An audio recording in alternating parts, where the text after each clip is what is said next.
The story of respected religious leaders collapsing in controversy is a tale as old as time. It really shouldn't be surprising anymore, but sometimes that fall from grace is so shocking that it still manages to land like a gut punch. That was the case with Ravi Zacharias. In modern Christianity, few figures have commanded as much respect and admiration. And for decades, Ravi's intellect and eloquence had made him a central voice in defending the faith.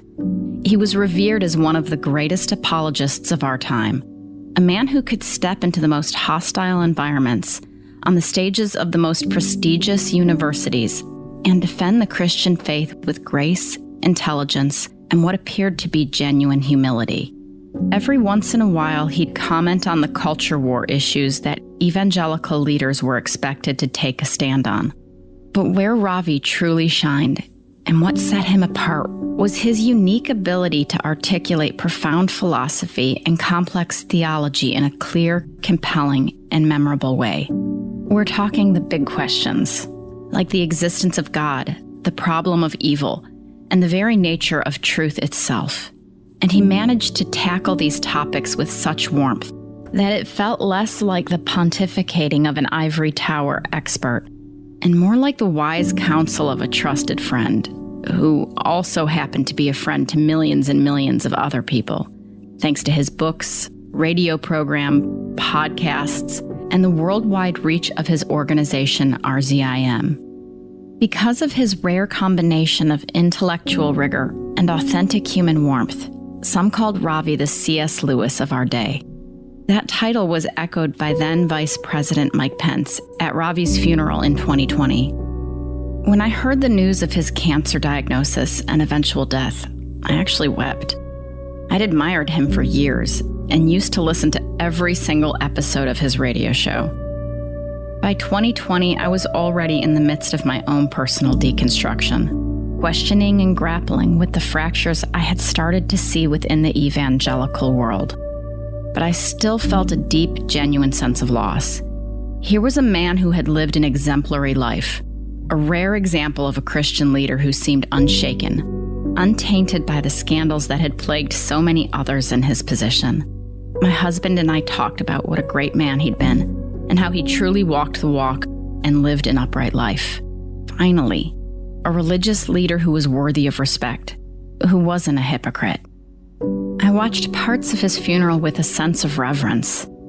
Tributes poured in from dignitaries, leaders, and people of faith from around the world who had all been nourished by his work. What I didn't know, what I couldn't have imagined, was that there were other people watching.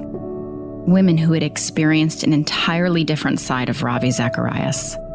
Some had already known the truth, quietly carrying the weight of what they had endured at his hands.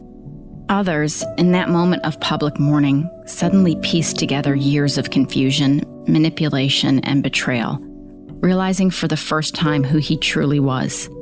They connected the dots, making sense of emotional abuse and exploitation that had occurred behind closed doors.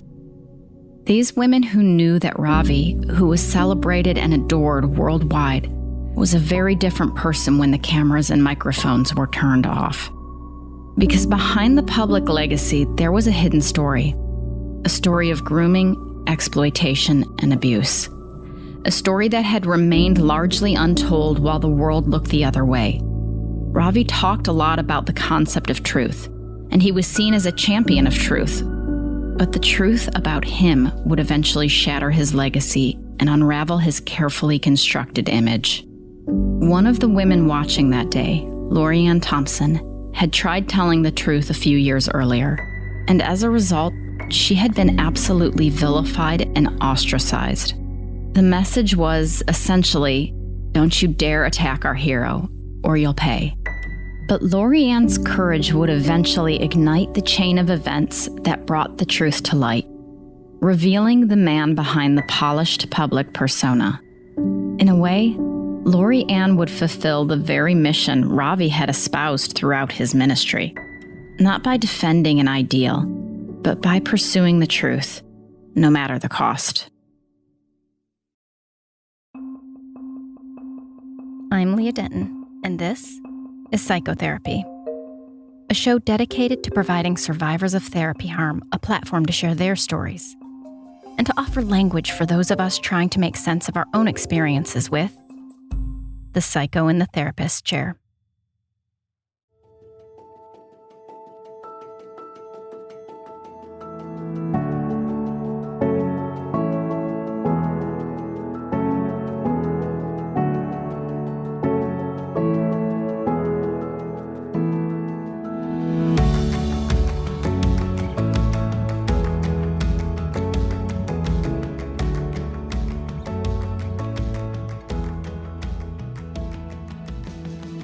We're in the midst of a series about biblical counseling and the particular harm that can occur when that counseling is grounded in Christian patriarchy.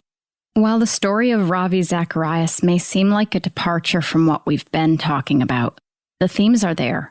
A trusted religious figure who people turn to when they're at their most vulnerable and desperate. One who takes advantage of those wounds and insecurities with devastating consequences. This week, we're making an intentional and necessary shift to examine pastoral counseling abuse. For millions of Americans, pastors function as counselors, often informally and without any clinical training. And it's not limited to one's own pastor. For many, the very office of pastor carries an inherent trust and authority, making it easy to seek guidance and disclose personal struggles to someone in that role. Yet research shows that 70 to 80% of all sexual exploitation involving adults within the church occurs in the context of pastoral counseling. This staggering figure demands our attention. Unlike licensed therapy, pastoral counseling is typically unregulated, lacking both oversight and ethical safeguards. When combined with spiritual authority, this creates an environment where grooming, manipulation, and abuse can occur under the guise of spiritual care. My guest today is Lori Anne Thompson, a Canadian advocate and writer who came forward in 2017 with allegations that Ravi Zacharias had groomed and exploited her. For telling the truth, she was vilified, harassed, and subjected to intense public shaming by many of his loyal supporters. Though a 2021 independent investigation ultimately corroborated her account, the harm she endured both from Zacharias and the communities that defended him was already done. Like we've talked about before, skilled groomers know how to identify people with pre-existing wounds and vulnerabilities that they can take advantage of. And after a life already marked by so much trauma, Lori Anne certainly had those. I am the child of a child molester.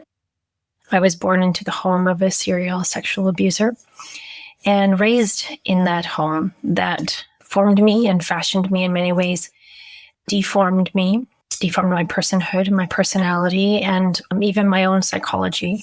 Unfortunately, I was only able to escape at the age of 15 when my father was incarcerated for a second time for child molestation. And this time, while he was arrested and indicted, he went free. The first time he was molested was for my sister when I was 10 and she was 13. She fled the home. Only two of us remained, my other sibling and myself. And I remained there for 5 more years, in which case I was his next sexual abuse victim. However, oftentimes sexual abuse occurs in a milieu of abuse. And so for me, that was also true in that we endured psychological abuse that bordered on torture, medical, dental, educational neglect. The list goes on and on. Parental incarceration, psychological disability, mental health issues, and substance abuse. And so the time I left home at the age of 15, I had an ACE score, which is the Adverse Childhood Experiences score of 10. And 10 is the highest possible number. We believe that there's always that hope that adulthood will bring freedom. And unfortunately, it doesn't. My father was never reincarcerated for his crimes, but I certainly lived a life of incarceration based on his indelible imprint on my person. And so given that the only coping mechanisms that I had were really psychological in nature, those areas of blindness, those vulnerabilities, they traveled with me all the way through adolescence and adulthood. And unfortunately, like many young people, men and women, young men and young women who go through the kinds of things that I've been through is that we tend to lack judgment and sort of filter everything in adulthood through that deformed personality and that deformed cognition. And that was the case for me. And I was repeatedly re-victimized by men in positions of trust. They included teachers and pastors and, in one case, a physician. And I ended up being the lowest common denominator in my whole abusive life. And by the time that I had came to faith in Christ, I had this wrong understanding that predators lived outside of the church. I had no idea that they lived in the pulpit. I had married young. I was married at 18 years of age to a reasonably decent individual and had my first child when I was 21. Having your first child often implodes your own childhood, which it did for me. So it was very difficult for me to make sense of the past, given the beautiful, vulnerable child that I had in my present. And while I didn't experience postpartum depression or psychosis, I would say that that was the beginning of the end of my unraveling of my own childhood, was having a child. And so I was reeling and looking for help. Understandably, my marriage deteriorated predominantly because of predation. So a healthcare professional, a physician, pursued and groomed me. I almost died in childbirth, and that individual who was present at the birth pursued and groomed me until I then left my husband and entered into what I, to date, that time was the most abusive relationship I had ever experienced. And that was saying something given my origins, but there was no returning out of that situation. It was a dark ditch that I lived in for quite some time until I was able to escape. And part of the escape of that was actually seeking the evangelical church for advice, because I was poor in spirit and poor in resources, and this particular church offered free counseling. I had no idea how costly that counseling would eventually become. Through the course of that therapy that I received, that was not, the pastor is a pastor, not a therapist, but engaged in inner healing and therapeutic work. He diagnosed me with a diagnosis, and he was the cure. And unfortunately, over the course of time, he became financially malfeasant. I'd met and married my now husband, and my husband was also in counseling with that pastor. And that pastor was a spiritual father to many in the congregation, but in particular to the most wounded and vulnerable of us. And my husband and I were those. And he had made requests through the congregation for financial support for his failing business, as well as in counseling sessions. And so we ended up being the victims of financial and spiritual malfeasance in that church. We almost went bankrupt during that time frame due to the financial malfeasance of that pastor. We were able to recover, etc., but we were never able to spiritually recover. And we struggled to find a home church. And during that time, my husband supported a national Christian radio station, but my husband was keen on the work of, I think, Just Thinking at the time, and Zacharias. And it was in that context of spiritual poverty and abandonment and exodus that we met Ravi Zacharias. Lori Anne's husband sponsored a table at a luncheon with a national organization for Christian radio stations. They sat with friends and colleagues, and after the event, they stuck around and got in line to meet Zacharias. Lori Anne said that first interaction was lovely, and Zacharias made a point of getting her email so that they could all stay in touch. She and her husband both felt quite moved by his attention, by the fact that he genuinely seemed interested in getting to know them. They had both felt so spiritually isolated that it felt like an honor that someone so respected and so trustworthy would be paying them attention. During that time, Lori Anne says she was in profound need of connection, so she was excited when they started corresponding regularly with Zacharias. Eventually, my husband just dropped out of the conversation, and I would share each email exchange back and forth, what I said, what he said, and it was quite lovely at first. You have no idea. I had no idea what would be coming down the pipes for me. And I think it's important that people realize that these sorts of grooming situations don't start off with lewd requests. They start off with gaining trust and building relationship. Like other people, my offender got to know me and got to know the inside workings of my marriage and my childhood pains, my spiritual anguish, some of the difficulties that I was facing just trying to do adulthood in this time and in this space. Both my husband and I implicitly trusted him based on his position of trust, his global reputation. I think when you listen to somebody so much, and my husband did, I think you feel you know that person. And it's not accurate. You know what they're saying, but you feel like there's a sense in which that person is so close to God and so deeply reputable and so honorable and speaks so many honorable things that he must be honorable. And so there was a sense of naive trust and implicit trust that was just profound and really pervasive long after even red flags showed up. I shared my childhood struggles. I shared my present struggles. I was finishing a university degree. We had 4 children at home at the time. I was commuting. My husband had a sort of a devastating health diagnosis. Like all marriages, especially marriages where both people have come from difficult backgrounds, there's certainly strain within our marriage. And so he encouraged me to share those things. And while it wasn't a formal relationship, the nature of it was hierarchical. Zacharias was my father's age, or what my father's age would be. I was his children's age. It never occurred to me, even well after things got traumatically sexualized, that I would ever be in a situation of being sexually exploited by him. Grooming rarely begins with overt manipulation. It often starts with what feels like care, curiosity, and deep interest. But behind the attentive questions and active listening is often a calculated process of data mining. This is a psychological strategy where the groomer subtly probes for a person's deepest wounds, unmet needs, and emotional vulnerabilities. And these people are expert listeners, not for the sake of empathy, but for control.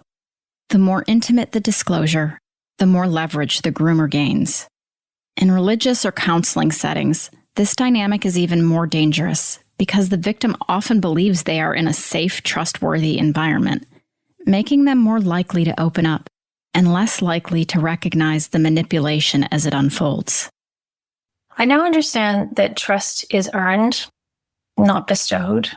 But in our situation, we bestowed trust based on position and based on public presentation.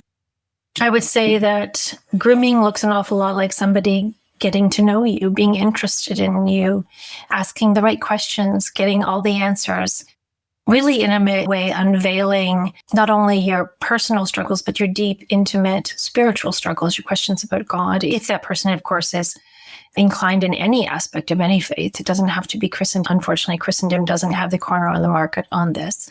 But there's an unveiling of the self, of the soul, that you would not typically do with somebody unless they were in a fiduciary position, unless you believed that they had your best interest in mind. And so for me, that was absolutely the case. You could have told me that Santa Claus would have groomed and abused me, and it would have been more believable, just based on his position and personhood, not just individually with us, but globally.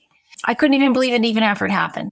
There's a sense in which the offender, in my case as well, will just slowly move the needle. In particular, I think the most compelling thing was that after I was able to trust him fully with what I believed was pastoral in nature, when he asked me, he would bestow trust on me. So he would share personal details of his life that I thought, oh, wow, I must be really special. That sounds selfish, but if you've never been special and you've never been trusted and honored by somebody that was so trustworthy and so honorable, it felt like a very unique position to be in. It's a very legitimate human need to want intimacy and connection with older, wiser individuals who share their lives. If he hadn't been somebody who was predatory in nature, it could have been a really beautiful and restorative experience for me. Grooming can happen anywhere, but it often thrives in settings where there is a lopsided power dynamic. Before a relationship even begins, there's already a sense that you should defer to that person, a sense that you owe them something. And skilled groomers are very adept at leveraging that power dynamic to their own purposes. Special treatment, disclosing personal information, gradually ramping up the emotional intensity. These are all hallmark red flags of the grooming process. However slow and subtle it might be, they're the behaviors that allow abusers to sink their claws deeper and deeper into the heart of the person they're targeting. Most of these really deeply personal details I haven't shared with anybody but my lawyer or my therapist. My experience with Ravi Zacharias was a profound betrayal trauma, in part because we had what I understood to be a high trust relationship. So I understood that irregardless of what I might have shared that was private or personal, that it was a sacred trust, that it was of the highest order, that he was connected to God. And in still being connected to God, that he was in many ways a father figure to me and I a child figure, even given the age difference, that I was the same age as his own children. And it took about 1.5 years of grooming before he traumatically sexualized the relationship, which is a long time to share the sort of the mundane and then the more probing questions of your spiritual and natural life with an older, wiser individual. And so by the time that Zacharias traumatically sexualized that relationship, I trusted him highly. It was high trust. And so as a result, I was very attached to that relationship. I didn't want to see what I saw. I didn't want to believe what I was experiencing. And I tried to explain it away as something that I must have done in order to make this poor man stumble. Initially, we were communicating via email. There's usually a picture inside the Gmail. So I had a picture of myself and my children. I think my husband was in the picture. We were at the coast. And much later, many months into the conversation, he told me that he really appreciated the picture. And could I please send more pictures? And so I did. And so I sent pictures of my husband and myself, and our children, and I think myself and our very large, white, fluffy dog. I'm observant. And he only commented on the picture of myself with the dog. And I remember feeling crestfallen, and I shared it with my husband. I was like, look, he asked me for these pictures, and the only thing he commented on was a picture of me with the dog. At that moment, it was a huge red flag for both of us. We should have picked up on it, but we didn't. And my husband was like, he's probably just lonely and, he's human. So I was like, okay, well, you explain away red flags. And we did. We both did. It wasn't just me explaining them away. And eventually, a few more months went by and he asked me to move the conversation from email to a private platform, which I did. And then correspondence would continue from there. I was always, in my mind, very high-minded, very about literature and spiritual matters. Never mind, I should not have been having any sort of private discussions with anybody who wasn't my husband. But there was the nature of the relationship I thought at the time was safe. Lori Anne explains that when you grow up in an environment shaped by dysfunction or trauma, your internal compass for safety can become distorted. In such cases, danger often masquerades as familiarity, and red flags may feel oddly comforting, resembling past relationships or emotional dynamics. For Lori Anne, whose history already included sexual abuse at the hands of her father, the relationship with Ravi carried a psychologically loaded dynamic. He presented himself as a father figure, spiritually wise, affirming, and protective, which made the grooming especially difficult to detect. That dynamic echoed the very patterns of harm she'd endured in childhood. Looking back, she can now see the imbalance. A 35-year age gap, both of them married, and a connection that was never simply intellectual or pastoral. But grooming rarely arrives in obvious forms. It's a slow dismantling of boundaries. By the time the truth becomes clear, the emotional entanglement has already taken hold, and extricating yourself can come at an immense and personal cost. After the holidays, he called me on my work phone and he professed his love to me. And I was absolutely flabbergasted. I think at some point I just decided that nobody was ever going to love me like the child that I felt like inside. I was profoundly disappointed. It evokes for me, even in this moment, pain. My own father pursued me sexually until I escaped him. And this is not the natural course of things. I am a biological father. I tried to fight him off repeatedly. And so for me, when this occurred with Zacharias, it was just like, really? Really? Honestly? Come on. Will nobody ever see that inside I just want to be loved like a daughter? Would you just fuck off? Will anybody just love me for me? In this capacity, not in a sexualized capacity. It was devastating for me, and it remains devastating for me that in my natural life, I will never be loved like that. I was really attached. And he was really attuned to the fact that I was really attached. And that for me was what's called traumatic sexualization. I had absolutely no idea that was coming.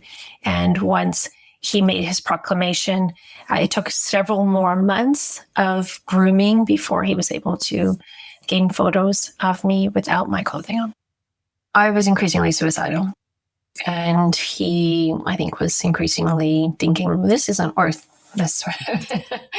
You know, how he kept getting what he wanted the way that he wanted it without all the frantic emotional baggage that came. The consequences for me were very high. And they remained very high. But at the time, the consequences were extremely high. I was becoming increasingly unstable. It was becoming more and more difficult to manage my daily life. Trying to keep his secret a secret. That's essentially how things tied up. When Lori Anne tried hinting at what was going on to other people, they didn't want to hear it. There was a violent disconnect between the Ravi Zacharias most people believed in and the Ravi Zacharias she had been exposed to. If something was wrong, it couldn't possibly be because of someone so holy and respected. It must have been Lori Anne's fault. Some people even took it a step further. If he really had done something wrong, it was Lori Anne's job to keep it to herself because his ministry in the world was too important to mess with. And if you were a child who grew up keeping secrets to protect an abusive caregiver, all of this would feel natural and normal to you. And then people line up to victim blame. I'm fine with my own emotions. What bothers me is that none of this should be happening to women or young men at any age in the first place. If Zacharias had been who he said he was, we wouldn't be here. He'd have died the hero that everybody thought he was. My father wound would have been restored, not deepened. I had tried partway through that year to speak to a Christian counselor about what was happening to me. And it was a male Christian counselor, and it was a catastrophic fail because he told me that he, and this is summarizing numerous sessions, he told me that he understood the draw that Zacharias had to me, that it was important I never tell my husband, that if this ever got out, the Muslim community would have a field day and the kingdom of God would be traumatically shattered. And this was an actual Christian counselor. Consequently, I did not tell him much beyond the initial pronouncement of Zacharias being in love and my internal turmoil. I didn't share more of what was happening because he was so not helpful with what I had already shared. As I had indicated, pretty much on the edge of a cliff. And friends of mine in ministry in Canada suggested that I go see a husband and wife team that were in Atlanta, Georgia. Jerry and Denise Basil of the Father's Heart Ministries. And so Lori Anne went to Atlanta for a therapeutic intensive. She planned to talk in vague terms about what was going on, but she wasn't going to name names. There's no telling how they might respond. It started all coming out over the course of the weekend, though. And the Basils helped Lori Anne draft an email to Zacharias saying she needed to cut off the relationship and that she was going to tell her husband what was going on. He wrote back almost right away, threatening to kill himself if she went through with it. Well, I was in my nightgown and trembling on the stairs, and the two therapists, because the setting was a really lovely apartment in the bottom of their office building. So there was a door that was locked separating where I was staying versus where they would stay. And so I knocked on that door because I'd received this email back from him, and they actually took my phone and they answered for me via email.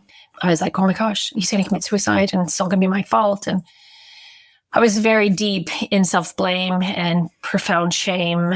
And they said that he should call 911. I mean, they played his bluff, but I didn't have the capacity to do that at the time. I was fully immersed in his narrative and deeply traumatized by it.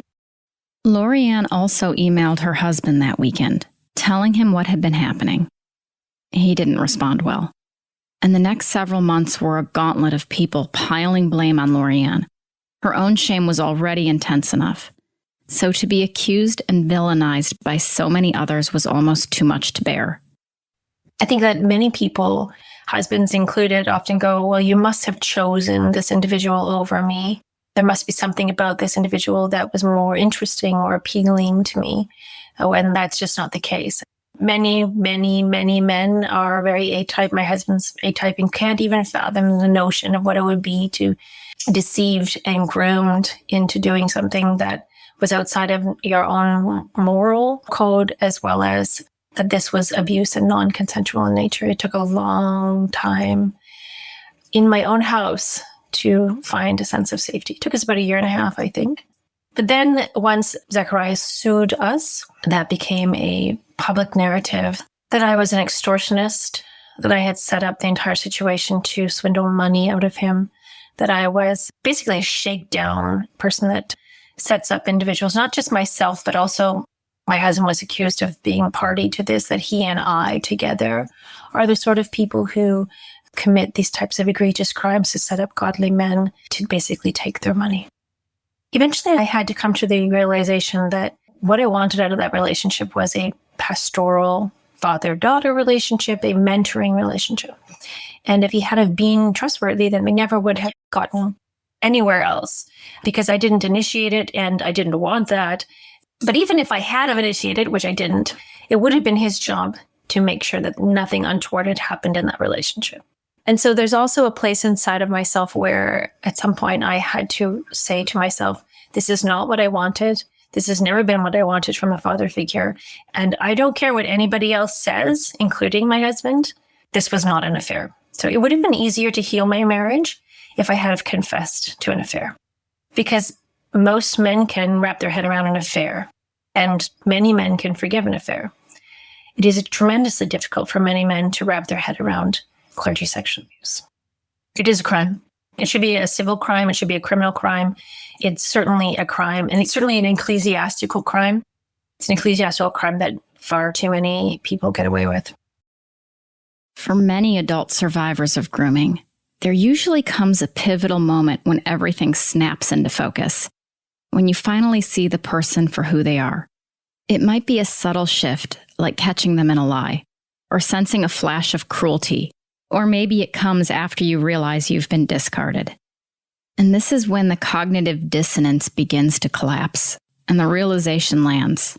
They never actually cared about me. And it's a brutal awakening, but it's often the moment that sets healing into motion.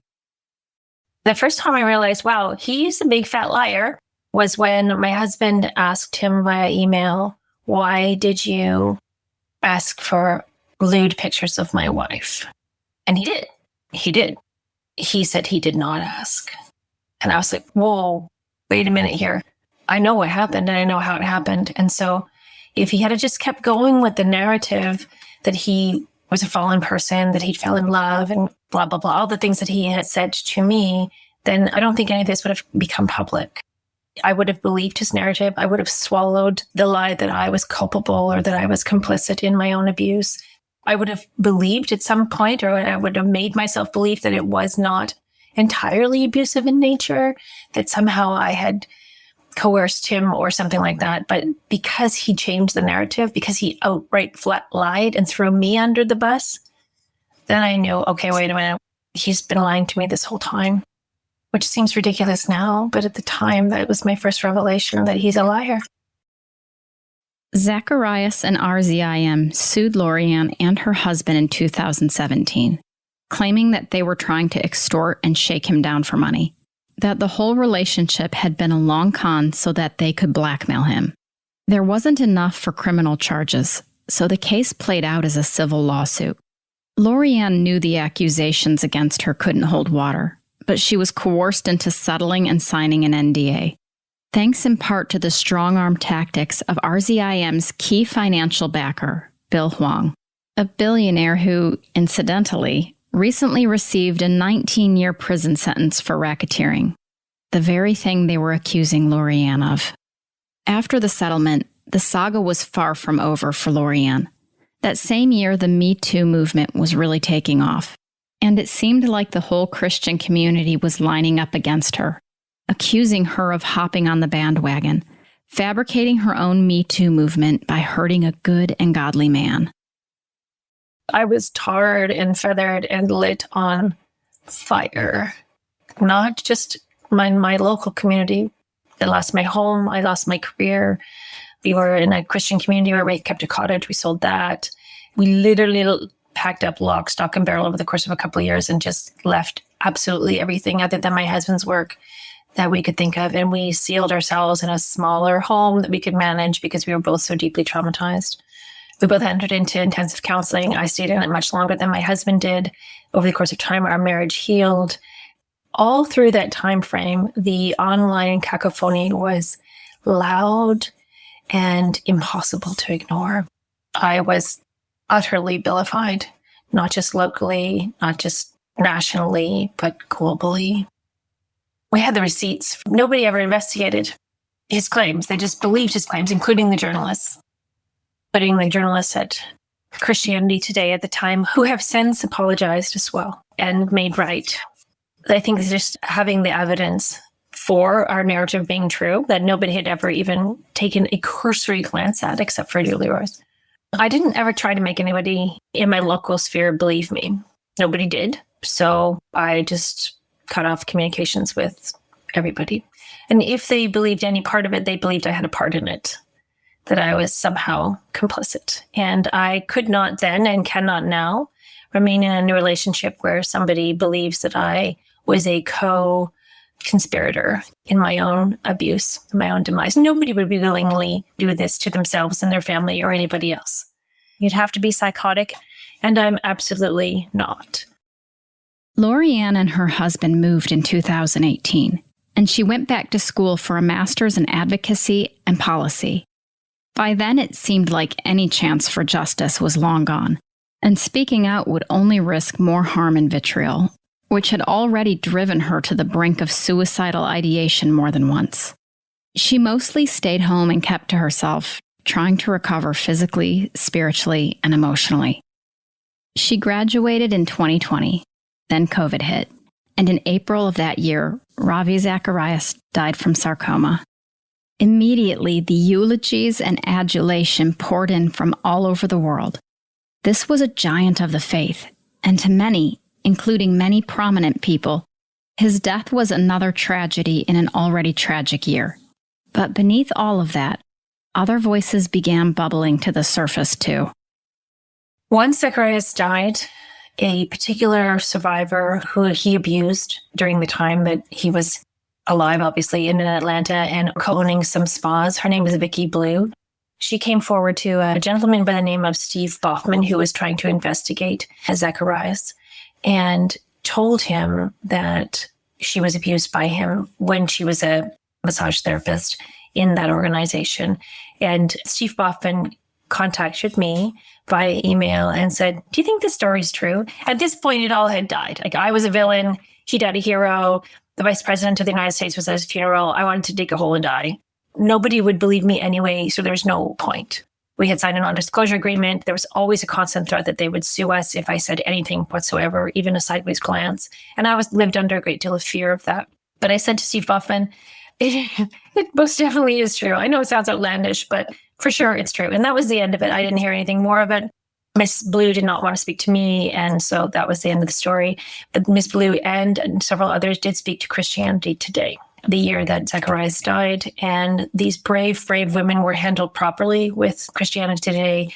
And I think it was in September of that year, the year that he died, that a full investigation was shared in Christianity Today, and then the public started to believe me. By then, the Me Too movement had also spawned Church Too. And in at least some corners of faith, for at least a brief period of time, certain churches and organizations seemed open to grappling with the reality that sexual abuse was rampant and widely unaddressed in church circles. RZIM, the ministry named for Zacharias, submitted to a full investigation by the law firm Miller & Martin, who hired PIs, assessed multiple mobile devices, and interviewed more than 50 people. The resulting report was absolutely damning. Right up until the months before his death, Zacharias had been soliciting sexually explicit pictures from more than 200 women in their 20s. He'd misappropriated ministry funds for personal use, groped women against their will, and masturbated in their presence, and was credibly accused of demanding sex after offering financial support. It turns out what Lori Anne had endured was part of a deep, sinister pattern. Ravi would foster a pastoral relationship with women and then manipulate them to satisfy his own desires. He would even tell them that sex was his divine reward for all of the labor he did for God. It's hard to stomach. And when one of them pushed back or threatened to go public, Ravi promised her that he had the financial backing to make the rest of her life a living hell. For many Christians, and even some non-Christians who'd admired Zacharias as a public intellectual, learning all this was like grieving a second death after the physical death. The shock was palpable. But Lori Anne was far from shocked. If anything, it must have been surreal to watch the world finally come to terms with the very things she'd been villainized for saying. Then public apologies started pouring in, and I never expected them. I think a lot of people say, well, you're so well because people apologize to you. And long, long before anybody believed me, I believed myself. And I was willing to live and die vilified because I knew the truth.